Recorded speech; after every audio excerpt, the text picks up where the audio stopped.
Okay, guys. Patch notes. We're going to read through them together. And there's two parts. They're that big. There's two parts. So, yeah. Let's have a read through. I'm going to make this full screen.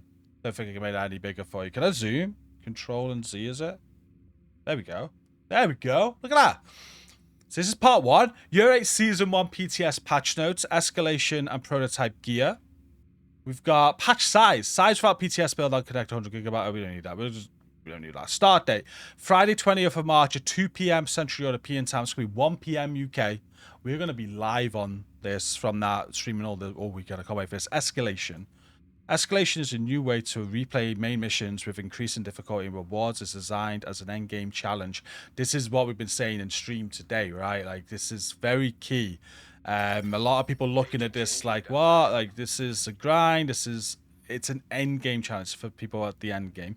So it's for those who have completed the main campaign. Escalation missions follow a rotating schedule. Only a selection of missions will be available at any given time, and the list will refresh periodically throughout the season.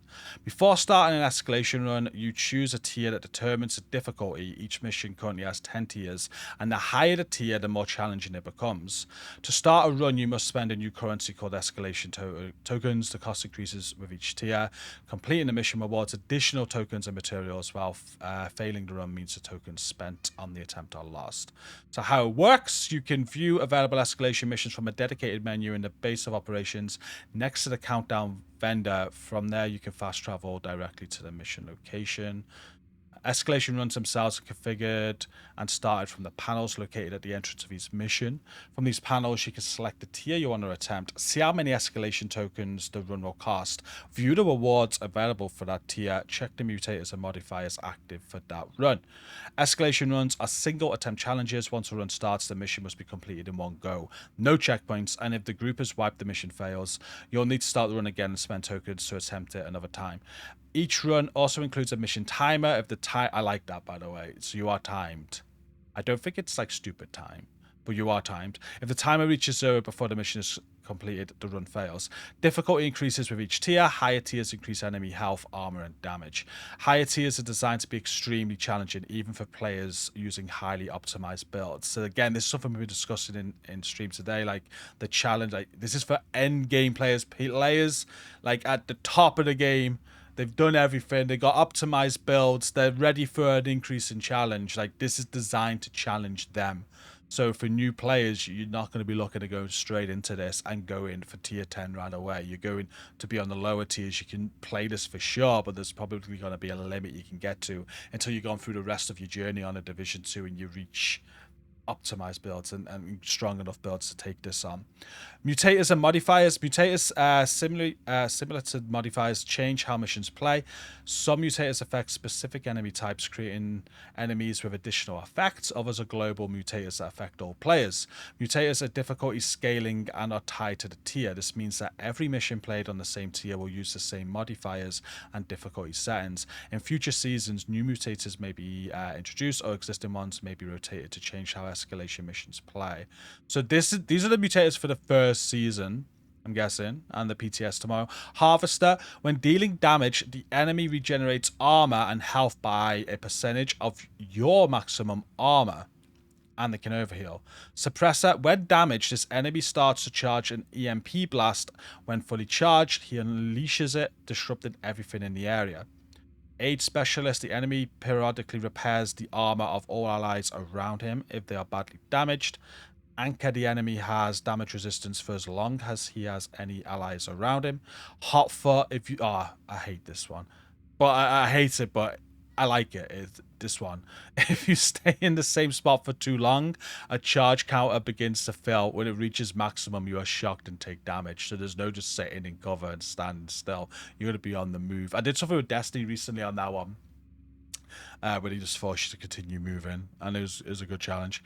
Unyielding, all enemies become immune to crowd control effects while significantly damaged. Now, they said all these are active, and as you go up tiers, these are going to increase as well. So imagine in like the lower tiers, you could probably sit there for quite a bit with Hotfoot before you notice it. But as you get to like tier 5, 6, 7, you're probably going to notice it a lot quicker. That's what I'm guessing with how they've said that. Solo group play and matchmaking. Escalation can be played solo or in a group. In a group play, the party leader selects a tier, spends the escalation tokens, and launches the mission. If the run is successfully completed, the leader receives the main token reward.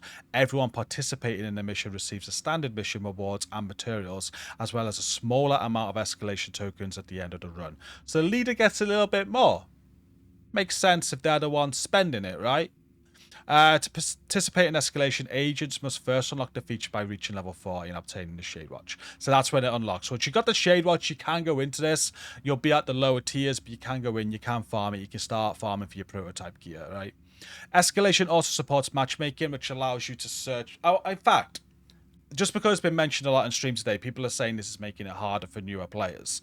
With everything we've just said in this patch notes, it's for the end game. It's for when you get to the end game. It's for players that have everything optimized. It's to further challenge them. This isn't making it harder for newer players. It's giving you more to do when you get there. If anything, I'm going to stand by this. I said this live in stream.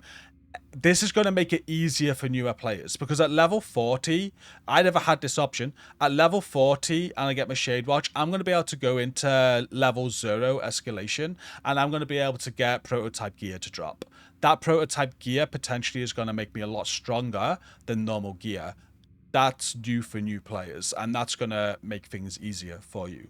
Guaranteed if you get the right drops that you want for builds. You would go, like, for example, imagine if your first build you're putting together is a Striker DPS build. You get to level 40, I'm going to put the Striker DPS build together, and on that build I use a mask with weapon damage and I use a mask with crit damage, right? I do an escalation and a striker mask drops. It's got 22.5% weapon damage on. You're already 7.5% extra damage to what I was at that stage. And the secondary, if you get crit damage, and that's higher than the 12%, and you get an augment to start with. So whatever the augment is, which you can re-roll, by the way, to either enhance your build. So for new players, you are going to be able to have a benefit from this for sure. You're just not going to be able to go and complete it until you get there. I'm just saying, there's a lot of conversation about that at the minute. Escalation also supports matchmaking, which allows you to search for groups attempting the same tier. Matchmaking is tied to the selected tier, not specific mission, though. Once a mission has been launched, matchmaking is disabled, but others can still join through invites. Rewards and progression. Higher tiers increase both the difficulty of the mission and the rewards you can earn. These rewards include escalation tokens, progression materials, and resources used for expertise upgrades. Escalation is also currently the primary source of prototype gear. Currently, that tells me there's room for others going forward, but right now it's going to be the primary source of prototype gear, with higher tiers increasing the chance for these items to drop. At the start of each season, escalation tokens will reset, so use them or lose them. So prototype gear. Prototype gear is the new item quality that sits above existing high-end named and gear set items. These items have stronger attribute values and will also feature augments, which provide an additional way to improve your build. Most gear items starting from high-end quality can be converted into prototype gear. Exotics are currently excluded. Currently, again, I've had a Devon stream today, I believe, and they were answering a lot of questions kindly, and they said that prototype exotics are coming. I can't guarantee that. There's someone just jumping in stream. They were legit, I believe, and they said that's something they're going to be working on. So currently, hopefully they will, because people like exotics are redundant now, and I think for the most part exotics might be redundant. If you think, I love my St. Elmo's, but I'm going to choose a St. Elmo's over a Lexington that has 22.5% damage, more damage to armor, and an augment on it that allows me to have 10% chance of adding a status to an enemy anyway. Basically puts the St. Elmo's talent on the Lexington. So yeah, I don't think things like the Memento backpack will be redundant. No, like, that's such a strong backpack and it's like the cornerstone of so many builds. I can't see me replacing my Blue Striker build backpack for prototypes. So there'll still be some exotics you use, I imagine, but exotics, I think they will come in the future. They may be supported in future seasons. There you go. Prototype gear can be obtained in two main ways. Escalation runs where prototype items have a chance to drop as loot, and upgrading legible high-end named or gear set items into prototype gear. Higher escalation tiers increase both the drop chance and attribute rolls of prototype gear. So, this is a thing. They're probably going to go over it now. In fact, I'm going to carry on because they're probably going to go over it now. Prototype attributes. Prototype gear features higher attribute ranges than standard high-end items. The previous maximum roll for an attribute becomes the minimum possible roll, and the maximum value can reach up to twice the original maximum. Okay, so when I'm saying 22.5% weapon damage, that says it can go up to 30. Interesting. Items that drop directly as prototype gear roll their attributes randomly within this new range of values. Higher escalation tiers increase the likelihood of higher rolls. Okay.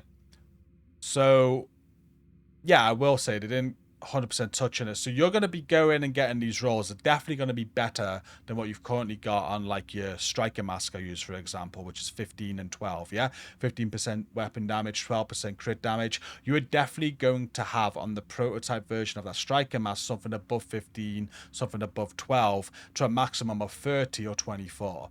And the higher the escalation tier, the higher that roll has a chance of being high. In theory, you could get God Roll on tier 0, though, but there's a higher chance when you're playing at tier 10 and you're farming tier 10 escalation, you're going to get the higher rolls towards the 30 and 12. That's how it's going to work. And I believe, I don't think they've mentioned it, these can't be re-rolled or anything. So it ain't like you can get a prototype gear and then roll something onto it. You're stuck with what you've got. They can't be optimized either. And I like that, because it means it's always got that feeling when I'm farming prototype gear that when it drops, I want to check it because it could be better than what I already have. Upgrading to prototype, you can convert your existing gear into prototype gear, but it needs to meet specific requirements. The item must be level 40, have maximum expertise level. All attributes must be fully optimized. There's a lot of talk about this. Expertise is such a grind. It's going to take us ages. It needs to be a grind, and this needs to be a grind because it's endgame. But I do agree, expertise is very expensive. Like, it must be level 40. There's loads they can do with expertise. They've mentioned it multiple times. They want to do more of expertise to make it better. And I believe it's been confirmed in Season 1 it's going to be cheaper with exotic components. So there's going to be some adjustments in Season 1. We'll have to look at them. But I'm sure they're going to look to balance expertise to make it a grind. But now we've got something else to aim for. It doesn't need to be that much of a grind because we've got this on top of it now. And hopefully they find a good balance. But 100% agree with everybody worried about that because it is a grind. Once these requirements are met, the item can be upgraded to its prototype version. Upgrading does not require any resources, but it changes how the item's attributes are generated. So one attribute is guaranteed to be maxed when you upgrade. So with this, say we've got the striker mask. I'm going to stick with this as an example. We've got weapon damage. We've got crit damage. It's fully optimized. When we upgrade that, because we've also made it level 30 expertise, it's guaranteed to max out one of those two stats. So either weapon damage or crit damage. One of them will land on 30 or crit damage 24. So that's good. The other attribute will remain at the previous maximum values. There's a chance for additional attributes to also roll at the new prototype maximum. Okay, that's interesting. So one's guaranteed to go max, but the other will more likely stay at the previous maximum value, but there is a chance for additional attributes to also roll at the new prototype maximum. So there is a chance you could get a full-on God roll. That's how I'm reading that. Because of this, you may need to upgrade multiple versions of the same item to obtain the combination of attributes that you want. Once an item becomes prototype gear, it can no longer be optimized or recalibrated in any way. Because of this, you should finalize your gear piece or weapon before upgrading it. This includes recalibrating attributes or talents and fully optimizing before converting it into its prototype version. Augments. All prototype gear comes with a special effect called an augment. They function similarly to talents and provide additional bonuses. Unlike standard talents, augments are drawn from a shared pool and are not tied to a specific weapon or gear type. Any prototype can roll with a different augment from the same pool of effects. Augments can also level up as the item is used. As mentioned before, most aspects of prototype gear cannot be changed, but augments are the one exception. You can reroll the augment to try and obtain a different one. After rerolling, you can choose to keep the new augment or discard the change and keep the original one. Both rerolling and leveling up augments require a new resource called prototype cores, with the cost increasing each time a reroll or level up is performed. Prototype cores are currently obtained by dismantling prototype gear, making them a rare resource. Augments list. Oh, we got a list. Okay. Quantum provides a small chance to become temporarily immune to damage. The bonus cannot refresh while active. Echo. Each bullet fired has a chance to deal its damage a second time. Oh my god, imagine a build of that. These stack, by the way. Atomize increases grenade radius and damage. Amalgam. Each bullet hit has a chance to apply a random status effect. Trapper increases duration of status effects you apply. Entropy increases the health based on a percentage of your total armor.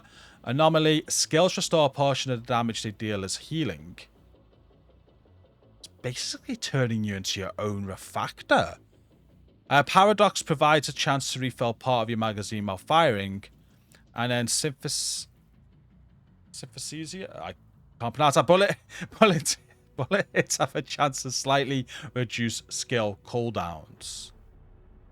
I just want to play with all of these, don't you? I do. Like, my favorite there, just off the bat, like, imagine that, constant skills on a hybrid build. Imagine Anomaly, your own refactor, just self-healing constantly with your skills on a hybrid build. A small chance to refill part of your magazine while firing. Imagine, like, the Lexington just constantly firing. My favorite one. Each bullet fired has a chance to deal its damage a second time on a glass cannon build that you're hitting stupidly hard for anyway. And so that's the end of page 1. It's the end of page 1. We got page 2. This is a long one. Okay, page 2.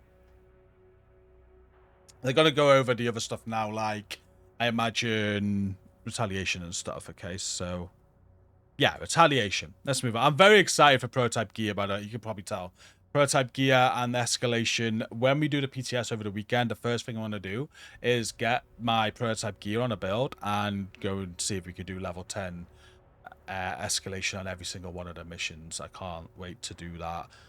But now we're going to learn about retaliation. We're going to be doing this as well over the weekend and all the new gear and exotics, I imagine. So retaliation is getting a few updates in the upcoming season and a new gameplay focused around the Black Tusk. Black Tusk agitation meter fails in the same way as other factions by eliminating Black Tusk enemies and completing activities involving them. Additionally, the meter will also fail during other factions' retaliations, but at a slower rate. Black Tusk retaliations can only occur in Washington, D.C. and Woney. For the first time, the Black Tusk can also own control points in the open world. This only occurs as a result of losing a retaliation. They will not launch resource convoys or other territory expansion activities.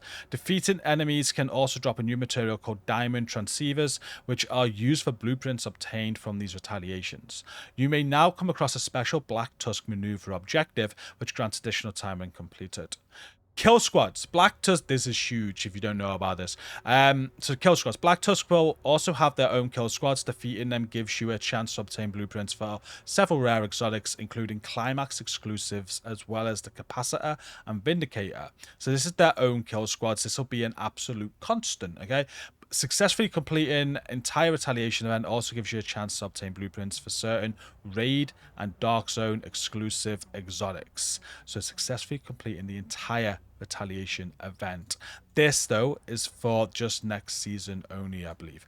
No, in the PTS stream we originally mentioned that these would be dropped by elite kill squads, but that information was outdated.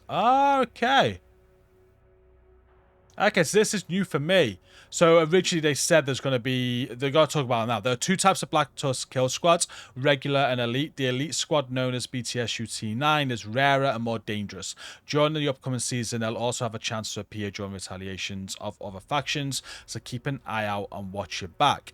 Elite BT kill squads are a seasonal feature and will only be available for duration of Year 8 Season 1. It's confused me a little bit now. So in the stream yesterday, they said that these these additional kill squads, the elite ones, were the ones. Someone in chat said this was interesting. I needed to read it. This is what they meant. So they meant only on these elite ones would you get a chance of the raid and dark zone exclusive exotics. So like your eagle bearer, your ravenous, your bighorns, and your Ouroboros, I believe, was stated too. Whereas now that was outdated, and they've said their say successfully complete an entire retaliation event also gives you a chance to obtain blueprints for certain raid. They said it's going to be a small chat. Is this a permanent then? They said this was just for next season only, and they're a part of these. It makes me think this might be permanent now. Be interesting to see. We've just been speaking about that a lot. However, they have said it's been confirmed from Burzy himself and Yannick on stream yesterday that they're going to be adding, this is what Burzy said, we are adding new exclusive items to the raids and that content that is going to be permanently exclusive to them. My guess is more vanity rather than weapons. So we'll see. So we are getting new stuff in them. We'll move on. Agitation Overclock. This season, we are implementing a change to how the agitation meter behaves. Previously, once the meter reached its maximum value, you could trigger a single retaliation before the meter is set.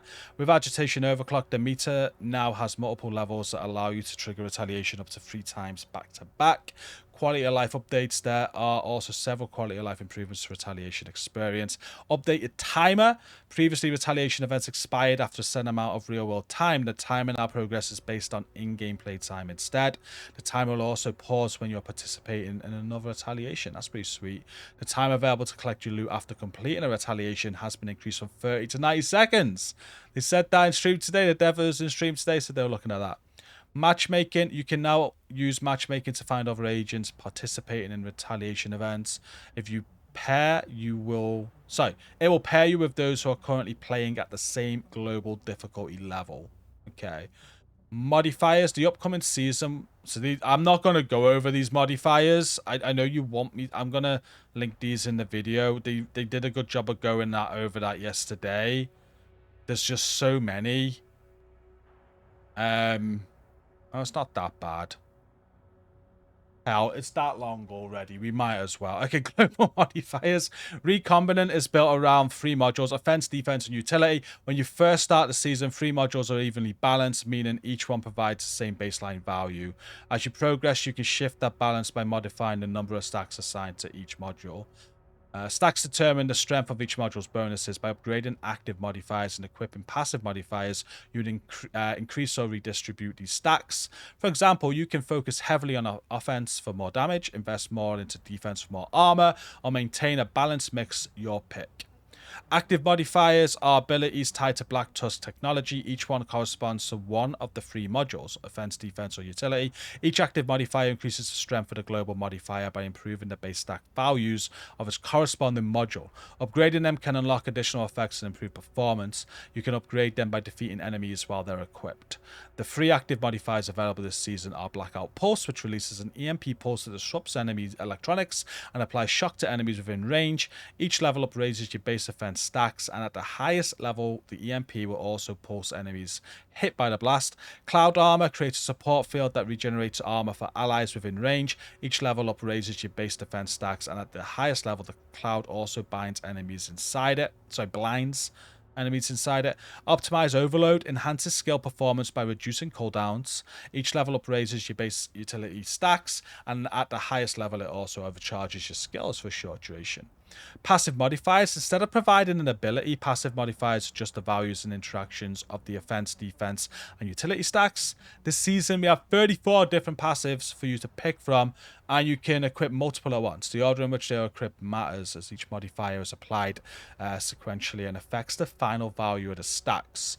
You can obtain passive modifiers in 2 ways: as rewards from the seasonal journey, or by purchasing them from a vendor at the White House. To obtain them from the vendor, you will need to use a new seasonal currency called BTSU firmware, earned through seasonal journey and scouts. So this, I'm going to mention on this in stream yesterday when we were talking about this, a lot of people were like, I like to save my journey and my scouts until the end of the season for the stretch goals.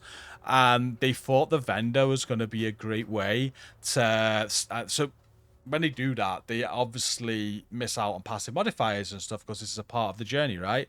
And they're hoping the vendor was going to be a way that you could save the journey and still get the passives, but it looks like you're still going to have to do the journey and scouts to get the passives. However, you can buy them and be selective over what you want now. So you'll be able to see what the passives are, and you maybe just progress a little bit in order just to get the ones you want, and then you can save the rest of the journey and scouts for the end of the season when you do your stretch goals. Hostile countermeasures. Enemies can be equipped with one of 3 special modifiers. System Drain. With each hit, enemies equipped with this modifier temporarily reducing stacks in all of your module bonuses. Inversion Field. Enemies generate a polarity field that reverses the effects of your strongest modules while you remain inside it. Eliminating these enemies grants temporary protection from polarity fields. An Obstructor Virus. Defeating an enemy affected by this modifier temporarily disables one of your passive modifiers, unless the enemy is defeated via a headshot. Enemies with these countermeasures will display modifier icons above their heads, so you'll be able to easily identify them. Now, when I first seen all this, by the way, it was quite stimulating, but I think there's been so much this season to look at with the prototype gear, the escalations, the new classified site. There's so much coming this season. One of the biggest season updates in a long time. I was quite complicated by it all, and I noticed when they do modifiers every single season, a lot of people get complicated by it. We are going to cover these probably not in the PTS because there's so much other stuff to do, but when the season comes out, I'll be doing my normal breakdown video and giving you visuals of how all this works. So, yeah. Gear, weapons, and talents. New exotic weapons and gear. We get the Investor exotic mask. Talent slotted. Receive bonuses for each non-core attribute on this item, depending on their color. Red is crit damage. Yellow is skill efficiency. Blue is armor regen. PvP only is a less armor regen. This item can feature any core attribute. This item features a third random attribute instead of having a gear mod slot. This item cannot feature headshot damage, though. Health or skill repair attributes. Sounds interesting. Whiplash, exotic pistol. Talent, faster than reloading. Having this weapon holstered for 5 seconds reloads and primes it. While prime swapping to this weapon reloads your primary and secondary weapons and grants 20% rate of fire and 50% weapon damage used until its magazine is emptied. Reloading or swapping from this weapon before its magazine is emptied will remove its stat bonus. So, Agitator exotic assault rifle. Talent, perturb. While this weapon is holstered, generate 50% less threat when shooting. Keeping this weapon holstered for 10 seconds will prime it, while prime swapping to this weapon grants 20% rate of fire, 30% weapon damage, and you generate 100% more threat when shooting for 20 seconds. Swapping from this weapon before the timer ends removes the bonuses. New brand and gear sets. Royal Works brand set. 1 piece is 5% weapon handling. 2 piece 32.5 magazine size. 3 piece 15% crit damage. Not sure. My feelings around these, by the way, are I want to give them a go. I do want to give them a go. I don't know which one's locked behind the master mission. My guess is the one locked behind the master mission is probably going to be either the agitator or the mask.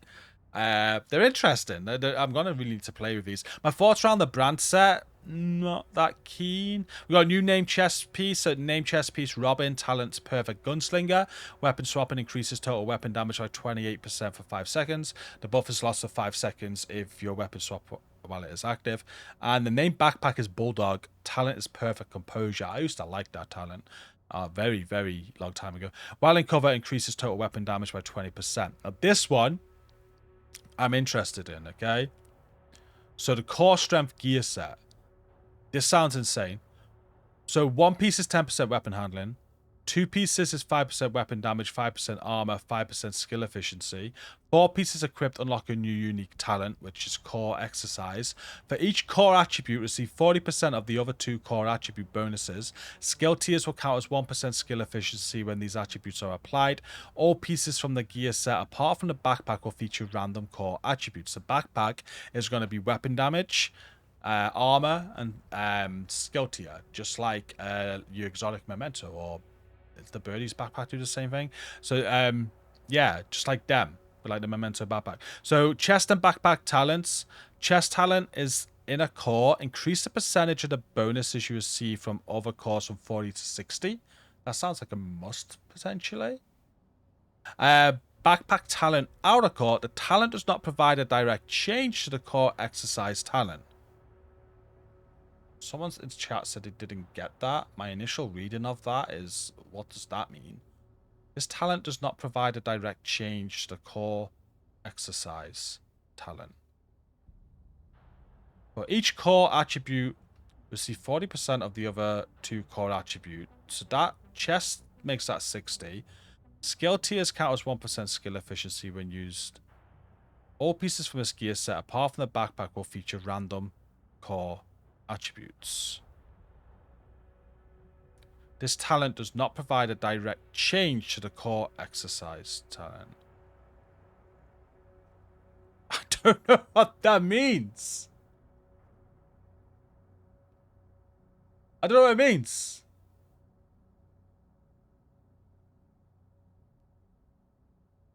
This talent does not provide a direct... I'm gonna have to get back here at that. I'm recording this live right now. I'm looking up to the live chat to bail me out. I don't know what that means. My initial thought was, is there something to do...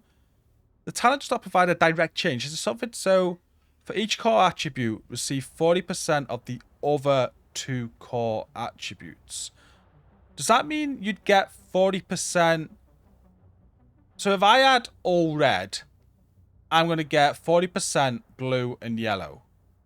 Does that mean if I have all red with the backpack, I'm going to get 40% red? I don't think so. We're going to have to... No idea. Get back on that. New named weapons and talents. Interchange enhanced AUG A3B. Talent is perfect back and forth. Swap to this weapon grants 30% rate of fire, 12% weapon damage for 10 seconds. Swapping from this weapon grants 5% rate of fire and 4.5 weapon damage for 10 seconds. Receiving one of these bonuses will remove the previous one if it's still active. 2 instances of the talent will not function at the same time. Trader is an ACRSS with perfect back and forth. Swapping to this weapon grants 13% rate of fire and 12% weapon damage for 10 seconds. Swapping from the weapon grants fire. It's all exactly the same, right? Back and forth weapon talent, so the non-perfect version. Swapping to this weapon grants 10% rate of fire and 9% weapon damage. Swapping from this weapon grants 5% rate of fire, 4.5% weapon damage. So yeah, PTS only. During the test, all modifiers will be unlocked from the start. Adam Shipley's inventory. This is the guide to boot. You're going to get a PTS Cashier 8 Season 1 containing all upcoming gear, including the Climax exclusive, their blueprints, the respective materials, and all other materials used for the expertise system. You're going to get a PTS Cache blueprint containing all blueprints currently in the game, cache materials containing brand and gear set materials not included in the gear cache, as well as all other materials used in the expertise system. You'll get prototype cores and escalation tokens that have been added to the PTS materials cache so you can upgrade your existing items. Prototype versions of Striker Mask, Backpack, Holster, Knee Pads, Equalizer, and Lexington have also been added to the cache. So we're going to have everything we need to get these things prototyped, against escalation, and just grind the hell out of it, and play Retaliation and all of that. I am so excited, guys. Yeah, they're the 2 pages of patch notes. Such a big season coming.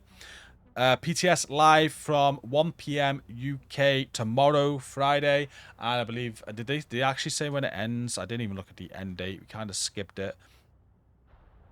End date Monday, March 23rd at 1 p.m. UK. So we're gonna have a good 3 days to play it. I've got a feeling I am not going to be off of it. We once did a 24-hour PTS stream. This is one of those that could turn into that because there's just so much to do, so much fun to have, and hopefully so much feedback to give back to the developers. Remember, this is a time to feedback. A lot of people got a lot of opinions right now. We discussed this as we've gone through this.